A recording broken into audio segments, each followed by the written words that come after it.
अहम खबर अपने नाज़रीन तक पहुंचाएंगे। साबिक DGISI general retired Faiz Hamid को तहवील में ले लिया गया है। इसी पर बात करेंगे। डॉन न्यूज इस्लामाबाद के ब्यूरो चीफ इफ्तिखार शिराजी हमारे साथ मौजूद हैं। इफ्तिखार शिराजी, क्या तफसीलात सामने आई हैं इस हवाले से? जी, साबिक DGISI lieutenant general retired Faiz Hamid से मुतालिक जो एक कंप्लेंट आई थी वो पहले मरहले में सुप्रीम कोर्ट में आई थी कि इस्लामाबाद की एक प्राइवेट हाउसिंग सोसाइटी है टॉप सिटी, जिसमें इस टॉप सिटी के मामलात को और इनकी इंतजामिया और उनके मालकान को अगवा करना और उनसे जबरन कुछ टॉप सिटी की तहवील लेने से मुतालिक एक शिकायत आई थी सुप्रीम कोर्ट में। और सुप्रीम कोर्ट ने ये मामला उसके बाद गोया के GH को वज़ारत दिफा को रेफर कर दिया था, क्योंकि एक सीनियर अफसर थे उस वक्त और DGISI थे, सरबराह थे खुफिया इदारे के, लिहाजा वज़ारत दिफा से कहा गया था कि इनके खिलाफ इंक्वायरी करके तो अगर ये मुजरिम डिक्लेयर होते तो इनके खिलाफ इनको सजा दी जाए। तो उसके बाद ये मामला GHQ में गया और फिर आर्मी एक्ट के नीचे उनके खिलाफ बाकायदा तौर पे तहकीकात हुई और इस वक्त जो ISPR ने बताया है कि उनके खिलाफ जो एक डिटेल्ड इंक्वायरी हुई है उस इंक्वायरी में उनको एक तरह से मुलजिम पाया गया है। उन्होंने कई वायलेशंस की हैं जिसके तहत अब उनके खिलाफ आर्मी एक्ट के तहत बाकायदा तौर पे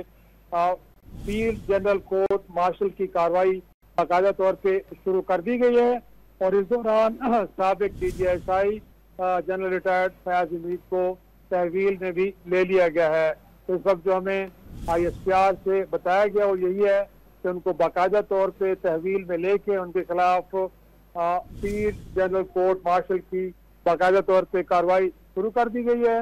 और जाहिर सी बात है जब ये कार्रवाई मुकम्मल हो गई तो उसके बाद ही उनको बाकायदा तौर पे उनको जो सजा दी गई है उसका ऐलान किया जाएगा। लेकिन इस वक्त बताया गया है कि इब्तिदाई जो तहकीकात की गई हैं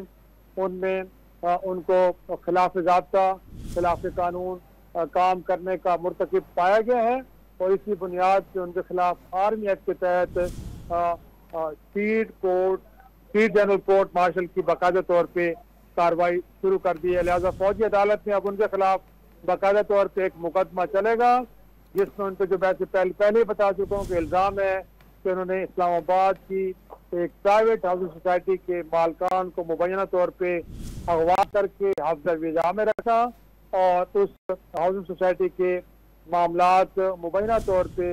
अपने हाथ में या उनके फ्रंटमैन, क्योंकि उनके भाई का भी इस मामले में जो नाम आ रहा है उन पे इल्ज़ाम था कि ये सारे मामलात वो अपने हाथ में करना चाह रहे थे और हाउसिंग सोसाइटी के मालकान पे पहले मरहले में दबाव डाला गया और बाद में उनको मुबैना तौर पे अगवा करके हफ्ते बेजा में रखा गया।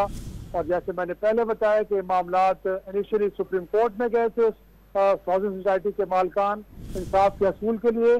और फिर सुप्रीम कोर्ट ने मामला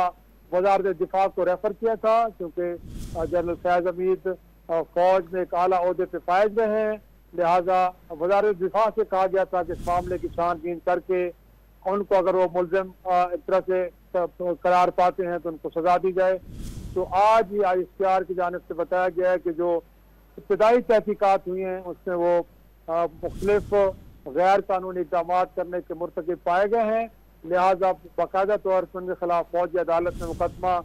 शुरू कर दिया गया है और इस दौरान उनको तहवील में भी ले लिया गया है। जी अच्छा शिराज साहब, ये भी बता दीजिएगा कि जो इंक्वायरी की गई है इनके खिलाफ उसमें किस किस्म के और किस नौयत की संगीन इनके खिलाफ जो चीज़ें हैं वो सामने आई हैं?